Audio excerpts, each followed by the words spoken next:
La 7e édition des Journées minières et pétrolières a vécu. Elle était placée à l'ouverture sous la présidence du Premier ministre, chef du gouvernement, Abdoulaye Idrissa Maïga. Le thème cette année de ces journées est l'exploitation des ressources minérales intégrées à l'économie comme facteur de développement durable. Je tiens tout d'abord à saluer cette 7e édition des Journées minières et pétrolières, féliciter tous les acteurs qui ont contribué à en faire un espace d'information, un espace d'échange, un espace convivial entre tous les acteurs du secteur. Monsieur le ministre, notre pays, vous l'avez indiqué, accorde une importance particulière au développement de ce secteur.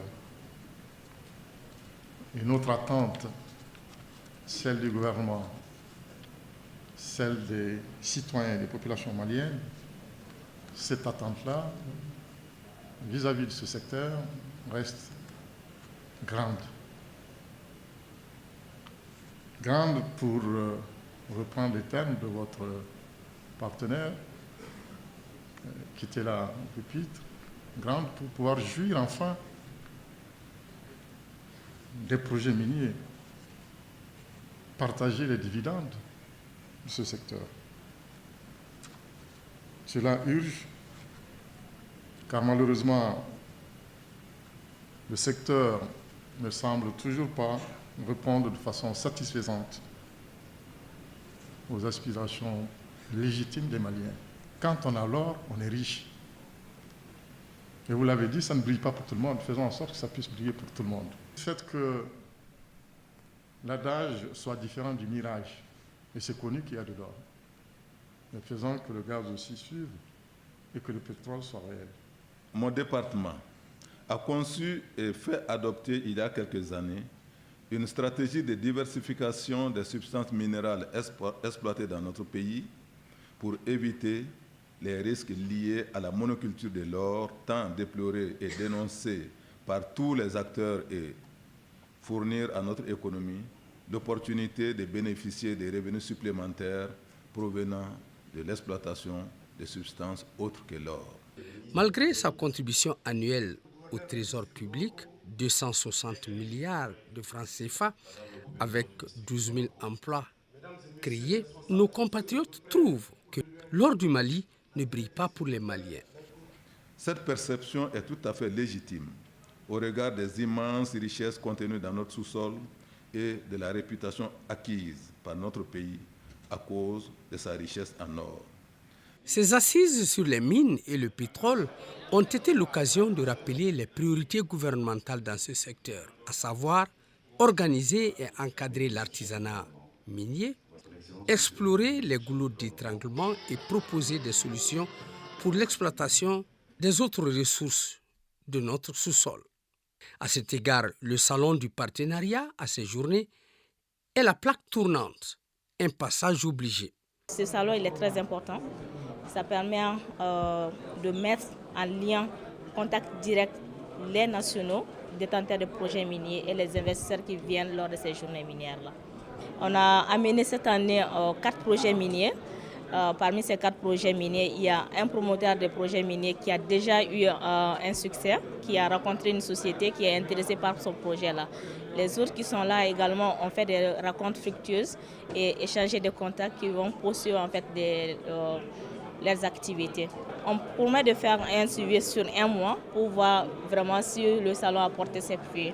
Cette communication promotionnelle est soutenue par la Direction nationale de la géologie et des mines. Ici, c'est un espace de communication. Mettre à la disposition ce que nous possédons au public, notamment aux investisseurs. Communiquer largement sur ce que nous faisons et toutes les activités entreprises par la DNGM. Après l'or, il y a beaucoup de substances. C'est l'objectif même du département, aller à la diversification, sortir de la monoculture de l'or. En dehors de l'or, on a le lithium qui a de la valeur maintenant à la bourse. On a les phosphates, on a le manganèse on a le fer, on a la bauxite. La 7e édition des Journées minières et pétrolières fut un espace d'échange d'expériences et de partage de succès, comme préconisé du reste par le professeur Tchimoko Sangare. Vous pouvez le constater, nous sommes dans un stand qui a été réservé par mes 2 sociétés, Wassoulor et Petroma Inc. Wassoulor, vous savez déjà, est dans l'activité aurifère, mais Petroma, c'est une société qui est moins connue, mais qui est en train de faire des choses extraordinaires au Mali, parce que suite à la découverte de l'hydrogène naturel dans le bloc 25, donc c'est la seule société aujourd'hui au monde qui produit de l'électricité sans émission de CO2. On a même déjà éclairé un village au Mali avec de l'hydrogène, avec de l'électricité produite avec de l'hydrogène naturel sans émission de CO2, avec un premier éclairage public. Pour moi, ça c'est très futuriste et ça permet de positionner le Mali dans la transition écologique et de donner une opportunité de concrétiser les bonnes volontés affichées des COP 21 et des COP 22. Donc pour moi, ces journées minières, c'est l'occasion de faire connaître à tout le monde ce qui se fait au Mali. Et comme le thème cette année, c'est la diversité, c'est pour ça que j'ai voulu commencer par expliquer déjà un peu que nous sommes présents dans cette diversité et que nous accompagnons le Mali et l'État du Mali dans sa volonté de diversifier l'exploitation minière, aurifère, pétrolière et gazière dans notre pays. B2Gold est une société canadienne qui évolue au Mali depuis 2 ans dans le cadre de la construction. Aujourd'hui, nous sommes dans une phase où nous allons commencer à produire de l'or d'ici la fin de l'année. Donc il est important pour nous d'être présents à ce rendez-vous pour pouvoir parler des activités de la société et parler du futur du projet dans le développement des activités d'exploitation aurifère qui auront normalement une durée de vie sur les 10 prochaines années. En fait, B2Gold a créé une société d'exploitation qui s'appelle Fekola SA. Nous avons investi environ 510 millions de dollars US au cours des 2 dernières années pour une production future qui représentera environ 12 tonnes d'or par an pour les 10 prochaines années. Pour le moment, nous avons une force, y compris les contractuels, de 1500 employés. Mais à long terme, ce sera stabilisé, on va descendre un peu au niveau de 900 employés avec une proportion de nationaux de 95%. Nos impressions sont des impressions très positives par rapport à cet événement qui est plus qu'international.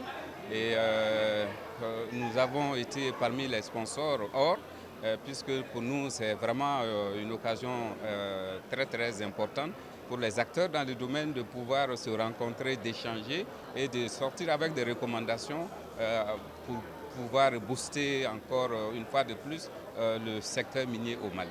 Pour ce qui concerne le déroulement de cette 7e édition, je suis satisfait, mais il n'en demeure pas moins qu'en termes d'organisation, on peut toujours mieux faire. Et nous souhaitons que pour la 8e édition, que les gens puissent être mieux préparés. Sinon, dans l'ensemble, je suis très satisfait du déroulement de cette 7e édition. Nous sommes l'un des premiers fournisseurs des entreprises minières du Mali en termes de carburant et de lubrifiant.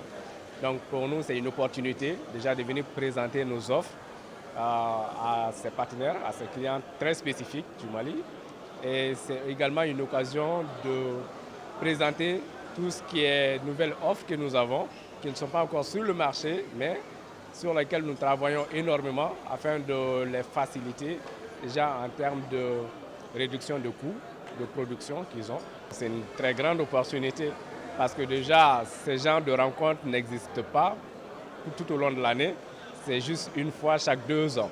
Donc c'est une opportunité à ne pas manquer de présenter ce qu'on a de mieux en termes de fourniture des sociétés minières. Les journées minières étant ouvertes à tous, chacun y vient avec ses ambitions. Cette 7e édition a été pour nous vraiment une plateforme d'échange qui nous a quand même, qui nous donne beaucoup d'espoir pour la relance de la recherche pétrolière au Mali. Avec une volonté affichée des plus hautes autorités à nous accompagner pour la concrétisation, de la confirmation de ces potentiels. Et les potentiels existent et avec une volonté politique aussi affichée et affirmée par les plus hautes autorités et qui nous donne vraiment espoir pour que dans un avenir très proche, les conditions seront réunies pour que ce pays-là aussi soit parmi les pays producteurs des hydrocarbures dans un proche avenir. Le groupe d'Yenson aujourd'hui, grâce à ses participations à ce salon, arrive quand même à s'implanter à la fois en Côte d'Ivoire, au Sénégal, au Burkina et en Guinée. Et tout ça, ça fait que c'est un espace de développement pour l'entreprise et qui permet un futur radieux pour la société. Donc le salon en soi est très très bénéfique pour les partenaires, pour les travailleurs dans le secteur minier.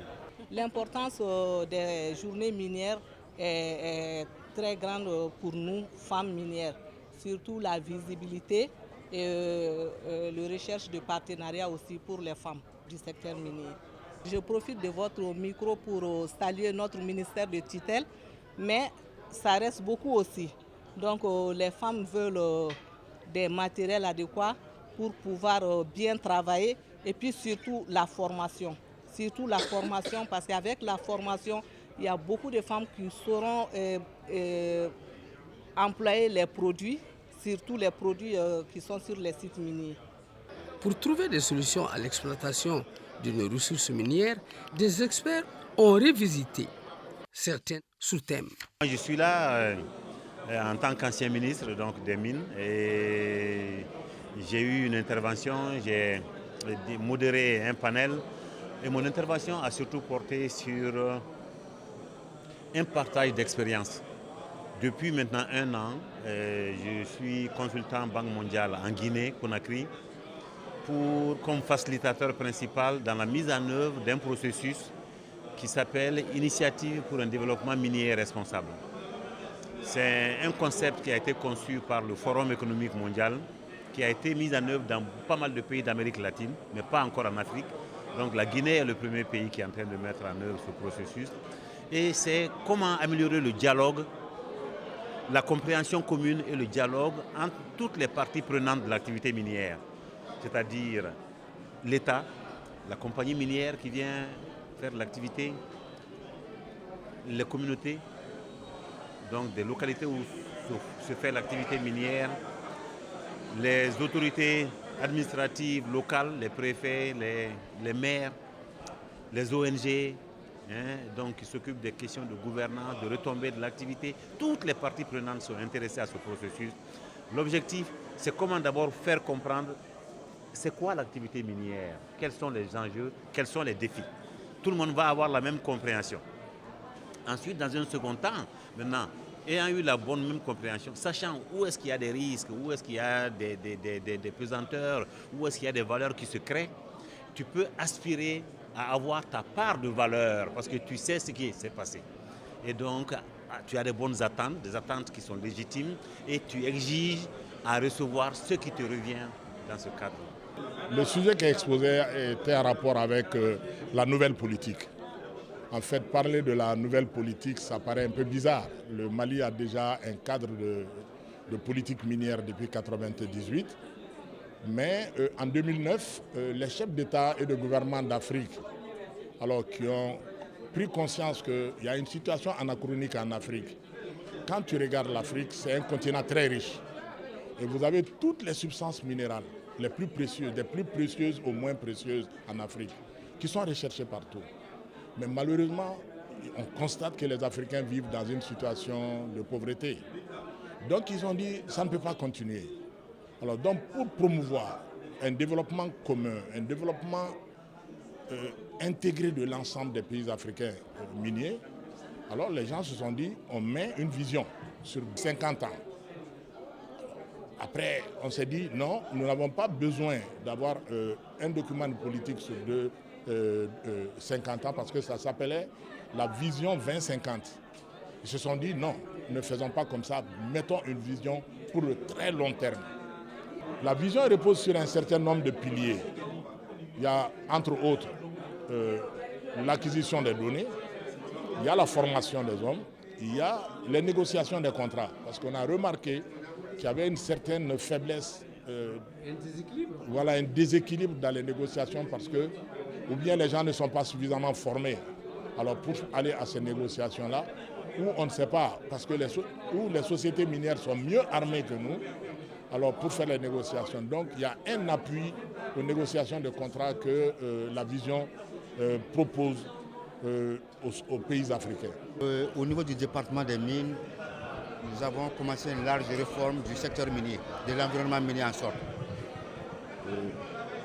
De ce fait, nous sommes en train aujourd'hui d'élaborer une nouvelle politique minière.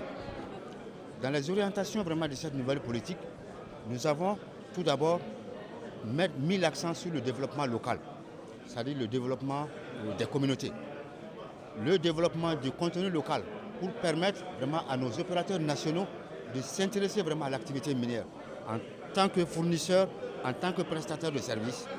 Et troisièmement, en mettant un accent sur le développement de l'artisanat minier et la petite mine.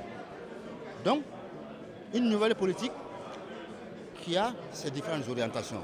Il va de soi que nous essayons d'élaborer une loi qui puisse être alignée vraiment avec cette nouvelle politique.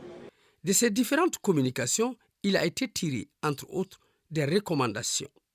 Ces recommandations sont les suivantes.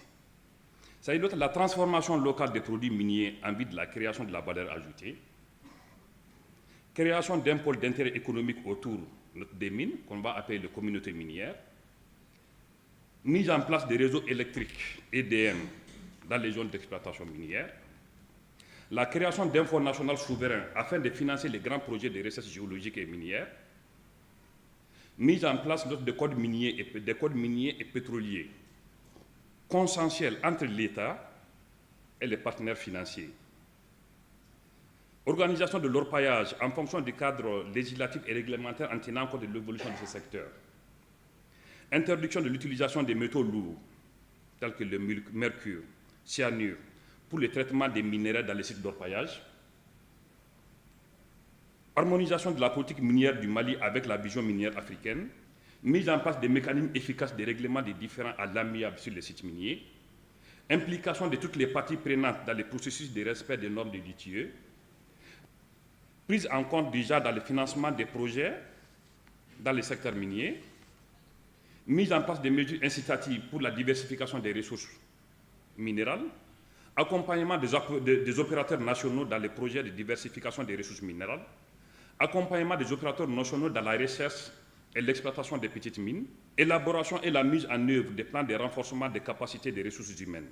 Comme l'avait souhaité le Premier ministre Abdoulaye Idrissa Maïga, ces journées minières et pétrolières ont tenu toutes leurs promesses. Je voudrais d'abord, au nom du Président de la République, du Premier ministre et de l'ensemble du gouvernement, vous dire à toutes et à tous un grand merci. Merci d'être venus si nombreux à la 7e édition des Journées minières et pétrolières du Mali. Merci pour la qualité des exposés. Merci pour la profondeur des débats et merci pour la qualité des recommandations qui viennent d'être lues, résultant de vos 3 jours d'échanges et de débats. Je voudrais ici vous donner l'assurance que le gouvernement, à travers le ministère des Mines, s'attellera à la mise en œuvre des recommandations que vous venez de produire. Et à cet effet, le ministère des Mines soumettra très prochainement au gouvernement un plan d'action de mise en œuvre de vos recommandations. Vivement la 8e édition en 2019, avec l'espoir que d'ici là, des ressources minières nouvelles auront donné des échos positifs à notre économie.